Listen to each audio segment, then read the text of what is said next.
the deranged murderer brazenly demonstrated his crime in front of reporters. In the crowd, a man was sobbing uncontrollably. The victim was his mother. On the day he returned home from military service, he found her dead in their house. The man, seeing the killer show no remorse, couldn't control his emotions any longer. He rushed forward, wanting to attack the monster. The police around tried to stop him, but they were no match for his strength. However, one man's strength could only go so far. He was eventually shot in the leg with a taser and fell to the ground. The police quickly pinned him down. Seeing this, the murderer smirked arrogantly, mocking the man for being unable to avenge his mother. All of this was witnessed by someone in the crowd. This person appeared to be a taxi driver, but in reality, he was the leader of a vigilante organization dedicated to punishing criminals who escape the law. After returning, the leader looked into the man's background and discovered he was a retired Special Forces soldier. He then approached the man and invited him to join his revenge organization. The soldier agreed immediately. Soon, he was given his first mission. A criminal who bullied girls was released from prison early. The prison gates were crowded with people who despised him.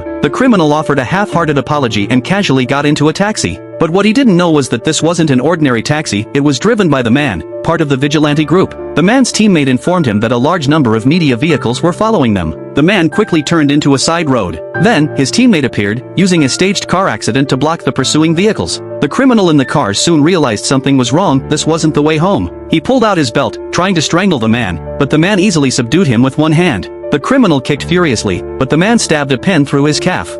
The man removed the criminal's tracking ankle monitor. He then drove the taxi into a tunnel. Ahead, an identical taxi appeared. The man overtook it, turned around, and handed the criminal's luggage and ankle monitor to the other taxi's driver. Next, the man parked the taxi at a repair shop. His waiting teammates quickly removed the taxi's labels. The man pressed a button, changing the license plate. The taxi instantly became an ordinary black car. As the pursuing reporters passed by, they had no idea the taxi they were chasing had already been swapped. That night, the organization's leader drove the man's taxi to the outskirts, poured gasoline inside, and set it on fire. As the flames consumed the car, all traces of the criminal disappeared. The criminal, meanwhile, was locked in an iron cage, where he would face torture and suffering. Would you want such an organization to exist in the world? What punishment do you think this criminal deserves?